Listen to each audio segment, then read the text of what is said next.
Good morning everyone. Ito po ang inyong lingkod, si Pastor Ruel Camia po mula po dito sa Winnipeg, Manitoba, Canada para po sa ating pag-aaral ng salita ng Diyos ngayon pong umaga. Welcome po sa Tinig ng Pag-asa. Mga kapatid, at nanawa kayo ng pamamahayag na ito na kayo pong lahat ay nasa mabuting kalagayan. Ang atin pong pag-aaral ngayong umaga, again, continuation ng sinimulan nating series about prayer. At sa araw na ito, ang ating tatalakayin ay pinamagatan pong Why Should We Pray? Hahanguin po natin ang ating pag-aaral sa Luke 18:1-8. Sasagutin po natin ang katanungang bakit nga ba tayo nagsisipagdasal? Kahapon po ay ating tinalakay ang what is prayer. Binigyan natin ang definisyon kung ano ang panalangin at ang kahalagahan nito sa buhay ng mga mananampalataya. Ang ating tatalakayin ngayon ay ang tanong na bakit nga ba tayo nagdadasal? Samahan po ninyo ako at ating basahin ang mga talata, Luke chapter 18 verses 1-8. Then Jesus told his disciples a parable to show them that they should always pray and not give up. He said, "In a certain town there was a judge who neither feared God nor cared what people thought.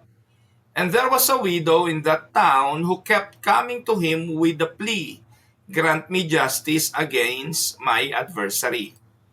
For some time he refused, but finally he said to himself, 'Even though I don't fear God or care what people think, yet because this widow keeps bothering me, I will see that she gets justice, so that she won't eventually come and attack me.'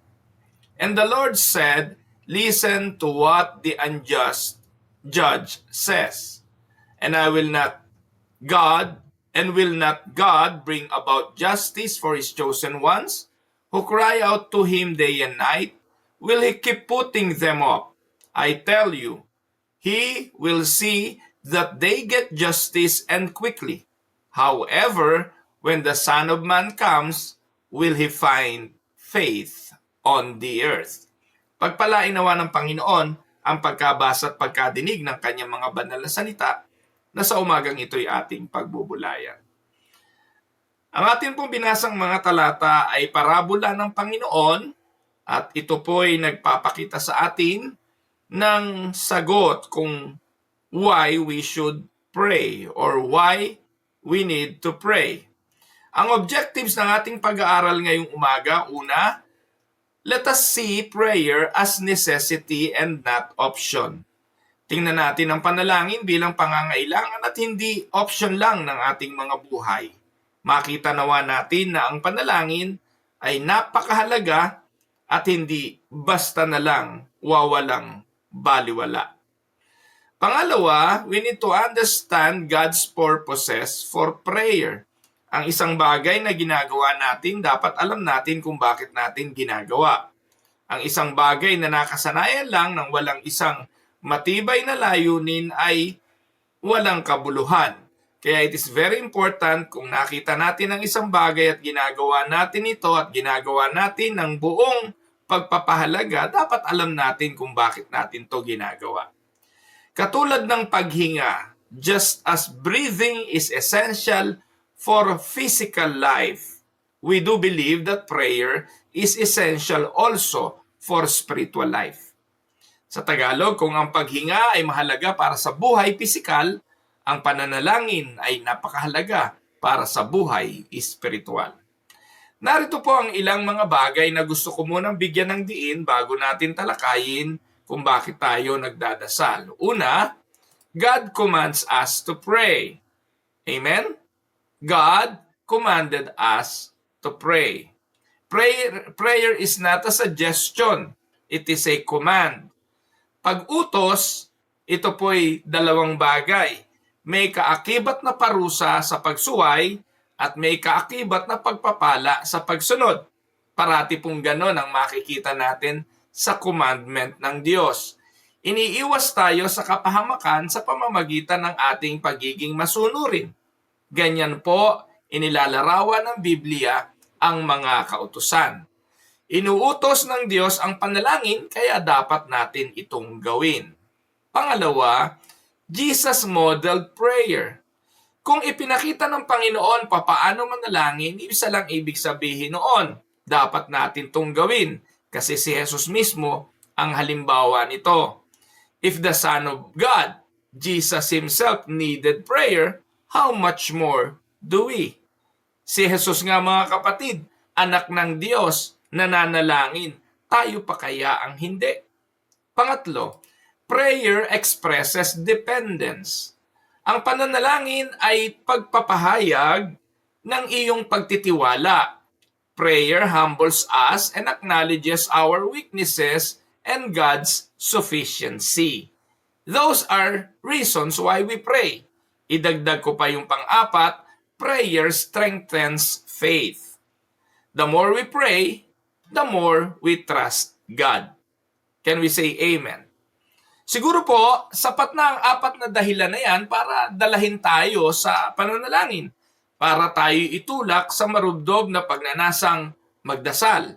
Kahapon atin pong tinalakay ang definition ng prayer at ating nakita na ang panalangin ay hindi lang naman para sa benepisyo ng paghingi, kundi ito'y isang malalim na pakikipag-ugnayan sa Diyos. Sa pamamagitan ng pananalangin, nakikipag-commune and fellowship tayo sa Diyos, nagiging mas malapit tayo sa Kanya. Kung mahalaga ang Diyos sa ating buhay, kakausapin natin siyang palagi. Kaya ang sabi ng Biblia, pray without ceasing. A phone disconnected from the network becomes useless. A cell phone without the internet and without the provider will be useless. Ganon din ang prayer. Prayer keeps the believer connected to the power source. If God is the power source, we should be connected with the source. Or else, magiging walang power ang buhay ng mga mananampalataya. Amen po ba? Simulan po nating talakayin ang mga talata at tingnan natin kung ano ang itinuturo nito sa atin about prayer. Luke 18 verse 1. And he told them a parable to the effect that they ought always to pray and not lose heart. Dito pa lang po mga kapatid, Jesus Himself gives the purpose of the parable. Ang parable may mga layunin at dito po ipinahayag na ng Panginoon ang layunin ng parable na ito. Ang intensyon kung bakit niya ibinigay ang parable para turuan tayo sa kahalagahan ng persistent prayer. Prayer is necessary because we easily lose heart. Yan ang binabanggit ng verse 1. Bakit daw tayo nagdadasal? Kasi madali tayong manghina. Madali tayong manlupaypay. Madali tayong mawala ng pag-asa. So Jesus, by teaching us to pray, connect prayer with perseverance. Jesus Himself connects prayer with perseverance. He knows our natural tendency. We pray because Jesus said it will develop perseverance. You ought to pray always because we can easily lose heart. He knows our tendency. Ano bang tendency natin? We grow weary. We become discouraged. We are tempted to give up when answers delay. Tama o talagang tama? Prayer is necessary because we easily lose heart. Ang dali nating bumigay, ang dali nating sumuko, ang dali nating ma-depress, ang dali nating mawala ng pag-asa. Tayo ang naglalagay ng timeline sa mga bagay na gusto natin sa buhay. Naglalagay tayo ng deadline sa lahat ng bagay at pag hindi na-meet yung deadline na yon, doon papasok ang ating pagkadismaya. May mga itinatakda tayo sa buhay ng tao, sa relasyon natin, sa lahat ng bagay, sa trabaho, nagtatakda tayo ng mga resulta na gusto nating mangyari at pag hindi nangyari ito, we easily lose heart. Kaya ang sagot dito, ang sabi ng Panginoon, manalangin kayo. Ipanalangin nyo ang lahat ng bagay. Prayer is God's appointed means to sustain faith. Yan ang sinasabi ng Salmo, Psalm 34 verse 19. Many are the afflictions of the righteous, but the Lord delivers him out of them all. Mga kapatid, matuwid yung sinasabi dyan. Yung mga matuwid na kararanas ng afflictions. So ibig sabihin po talagang ipinakikita dyan na kahit matuwid ka sa harapan ng Diyos, katulad ni Job, dumaan siya sa pagsubok ng buhay. Nawala ang ari-arian, namatay ang mga anak, nagkaroon ng karamdaman. Pero siya'y matuwid.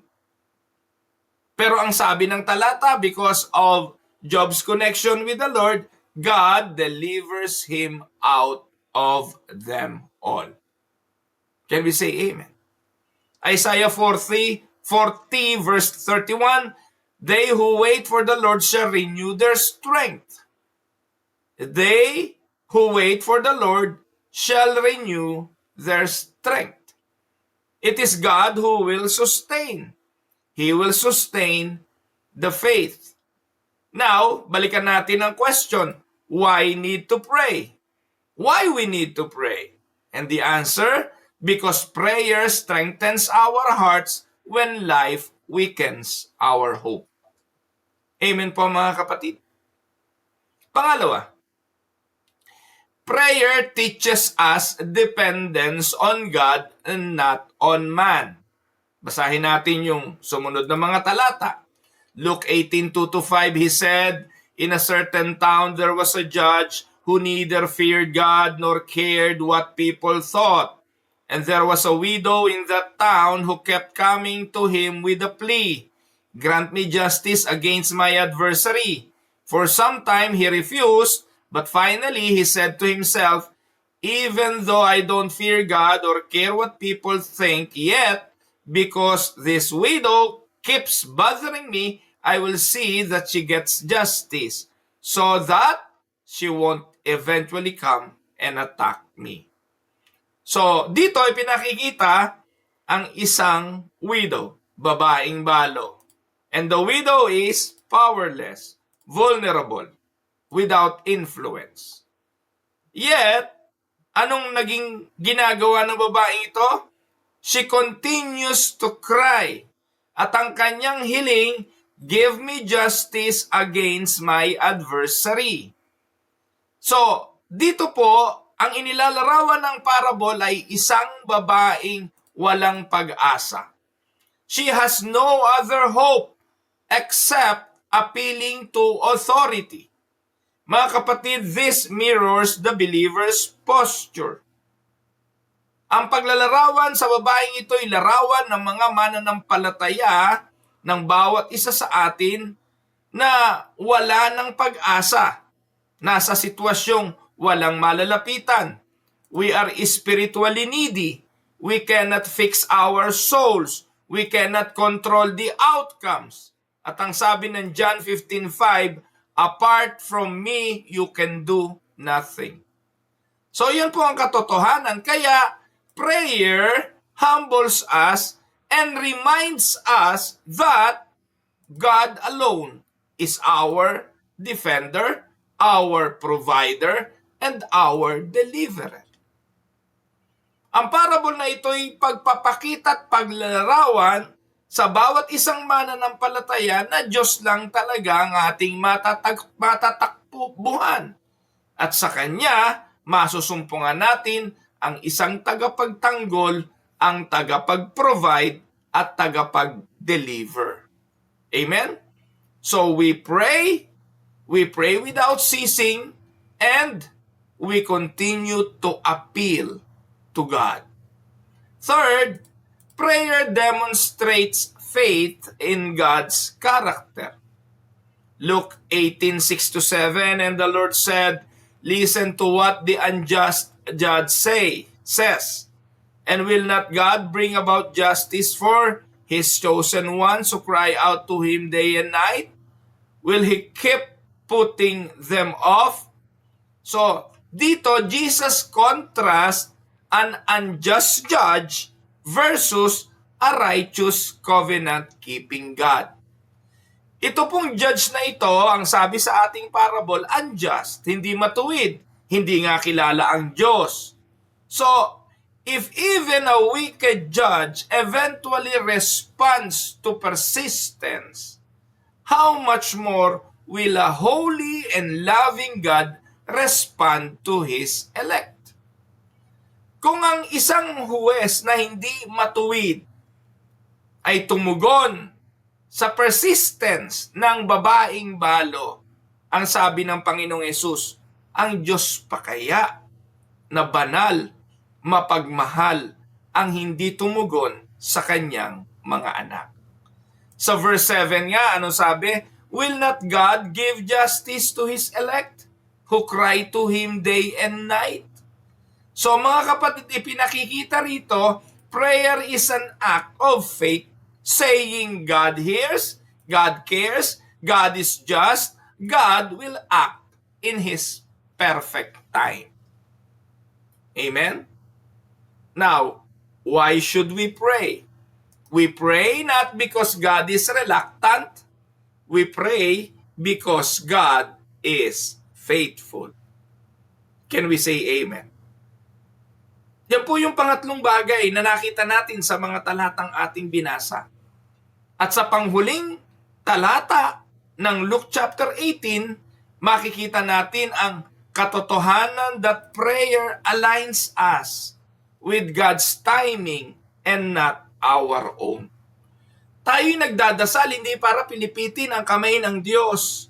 Hindi para diktahan siya at sabihin, ngayon na, gawin mo ito.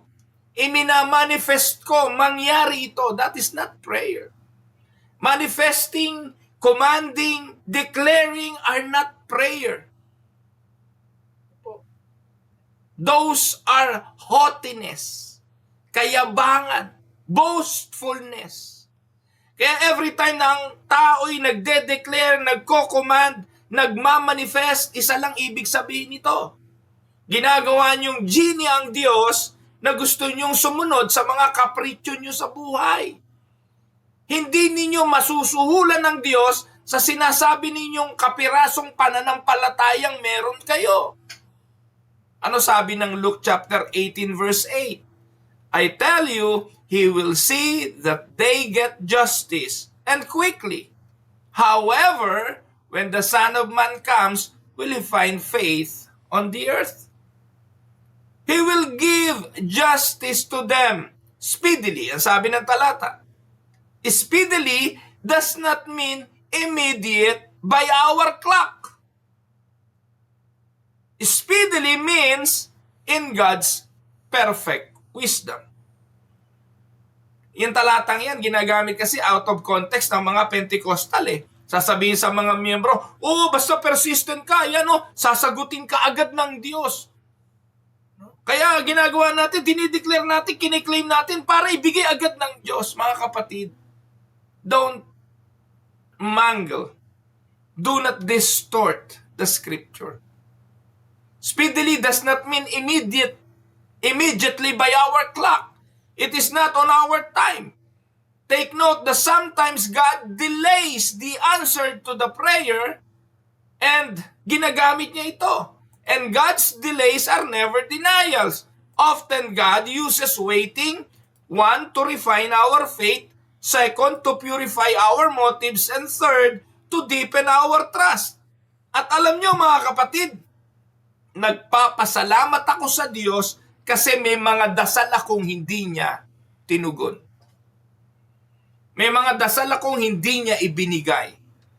Dahil alam ko kung ibinigay niya, na-realize ko baka lalong ipinahamak ako. Kaya I do thank the Lord that He answers prayer not always in what we want, but in His desires, in His will, and in His perfect timing.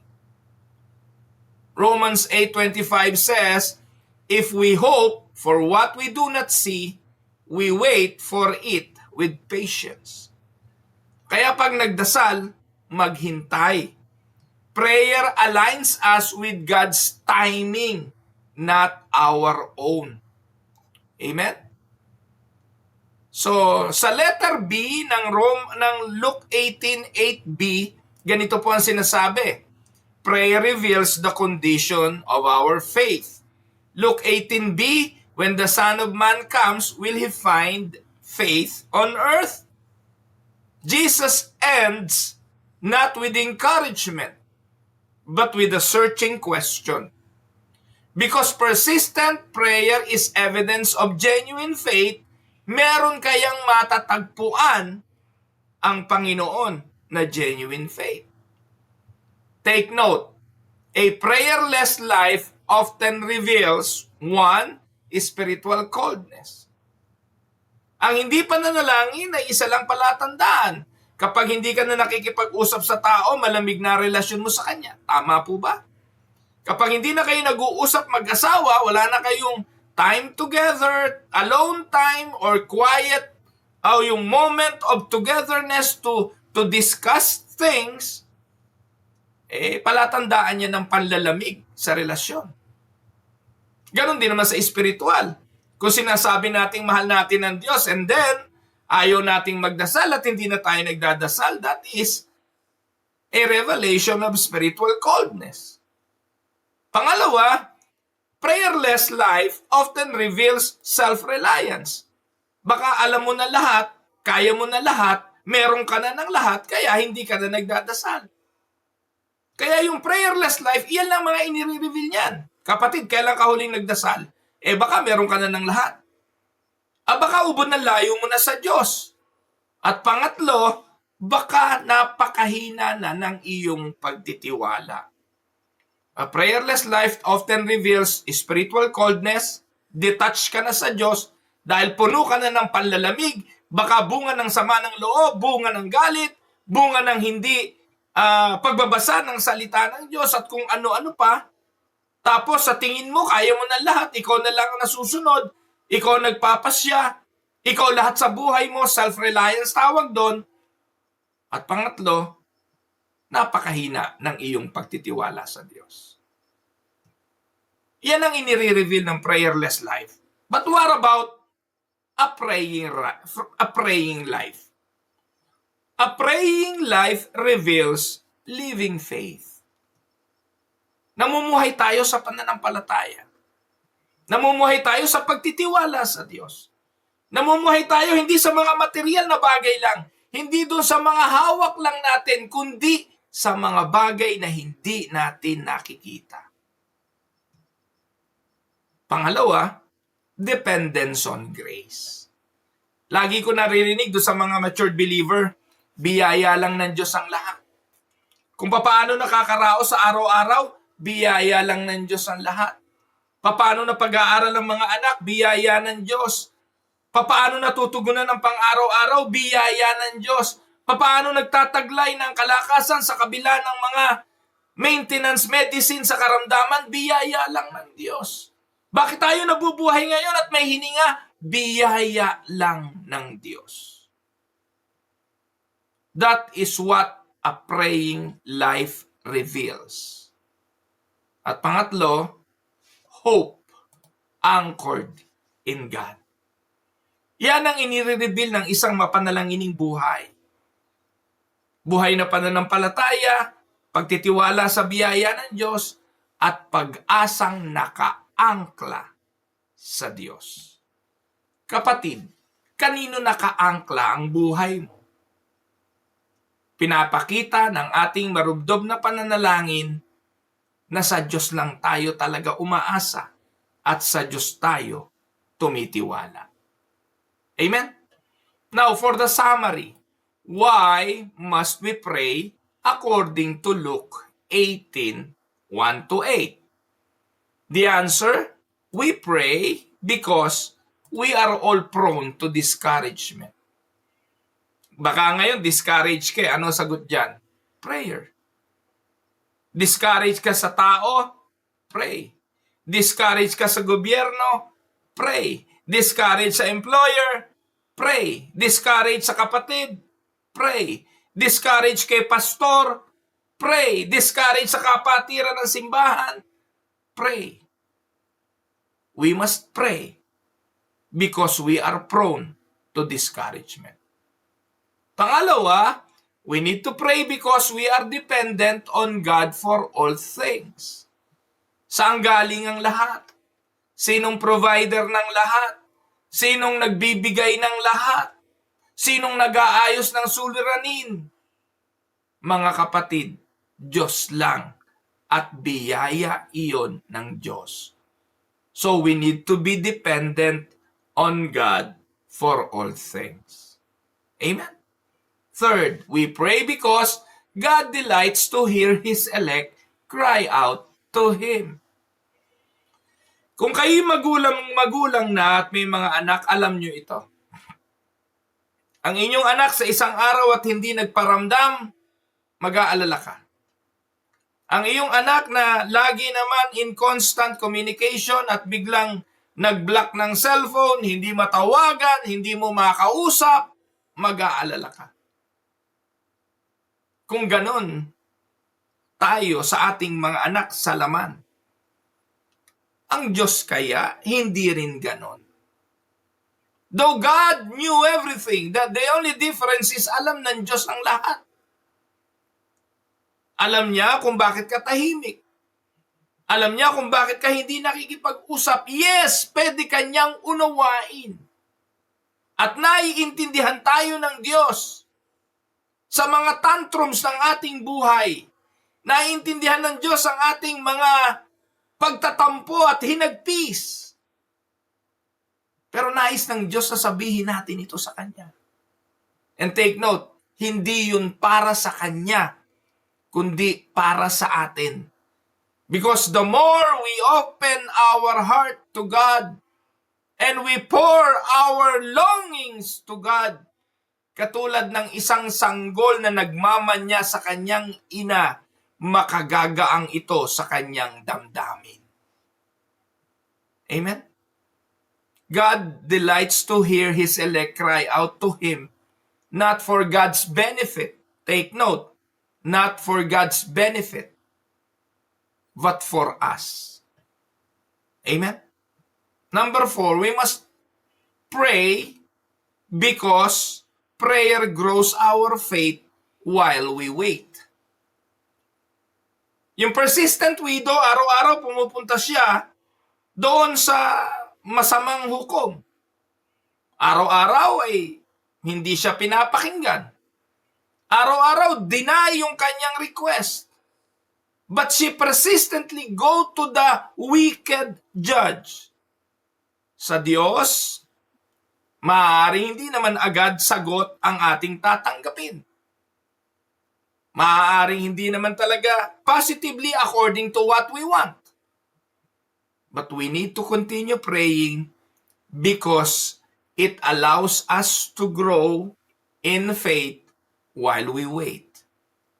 Amen?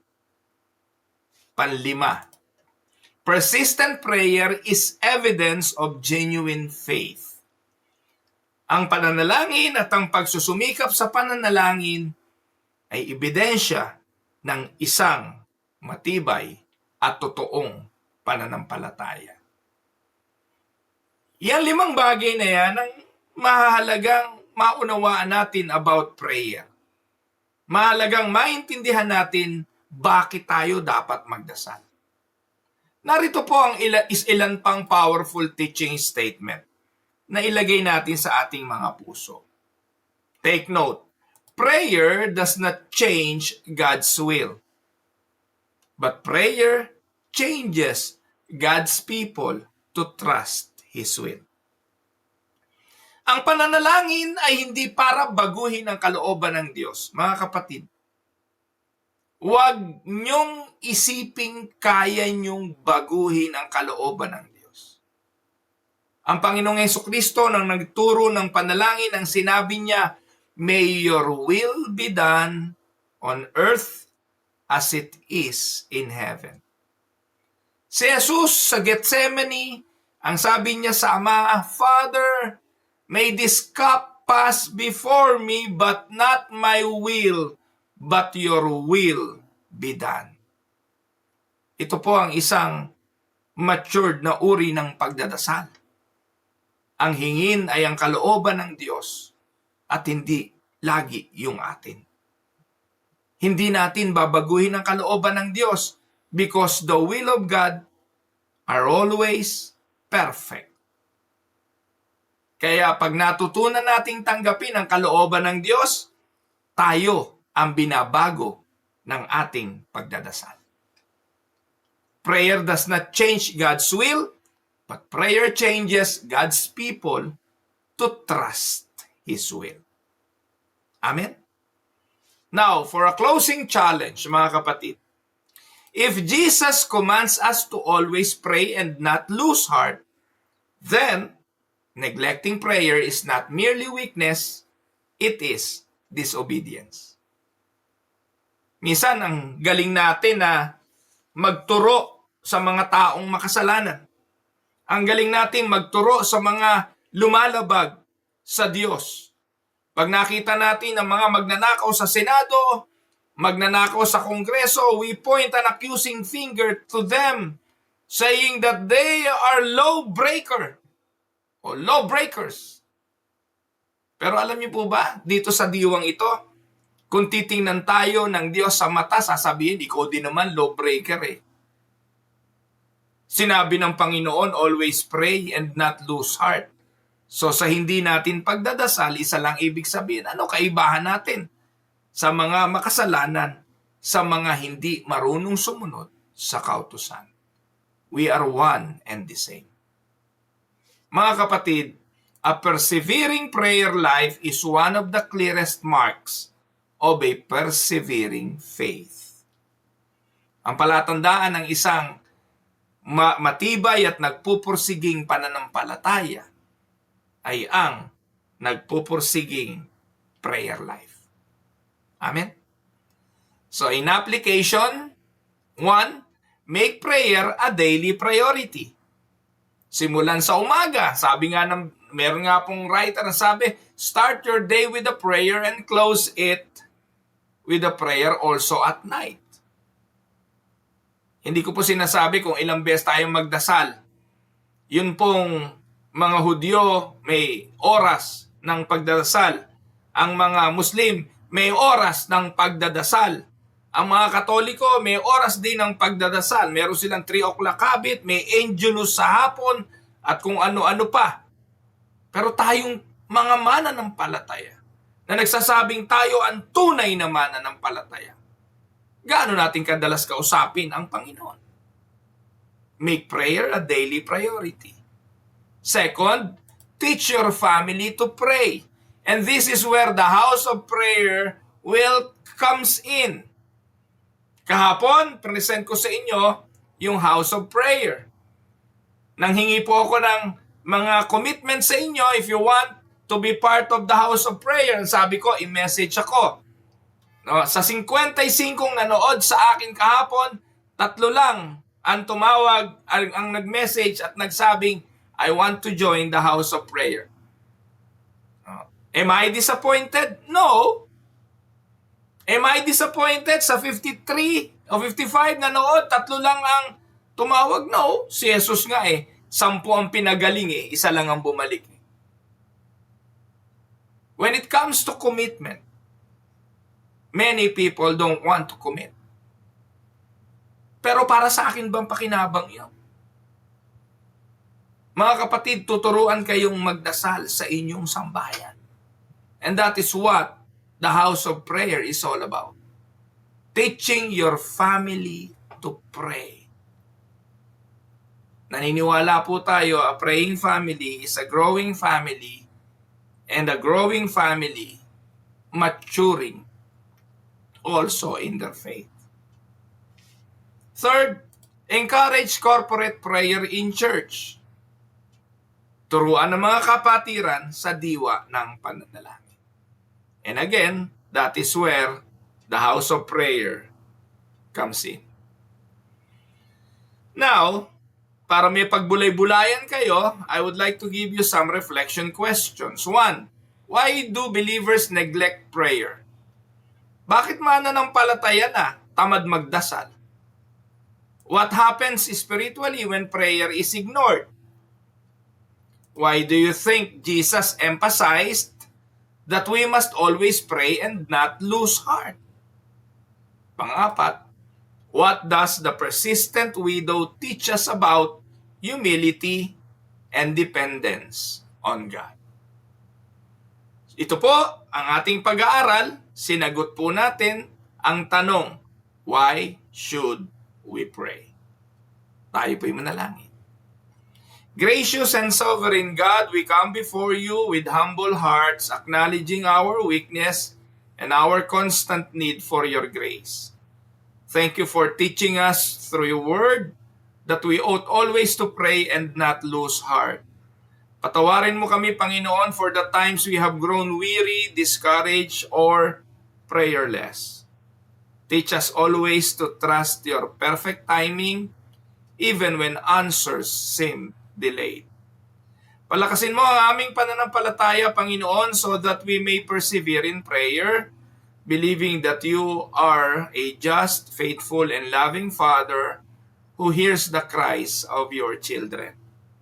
Tulungan mo kaming magtiwala lagi sa iyo araw-araw, hindi sa aming lakas, at hubugin mo ang aming puso, ang aming pagnanasa, ayon sa iyong kalooban lamang.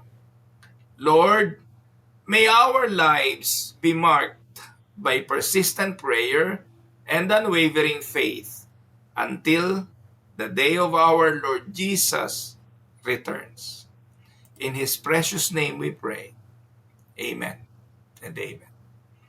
Pagpalain po kayo ng Panginoon. Ito po ang inyong lingkod, si Pastor Ruel Camia po, mula po dito sa Winnipeg, Manitoba, Canada, para sa ating pag-aaral ng salita ng Diyos ngayong umaga, dito po sa Tinig ng Pag-asa. God bless everyone.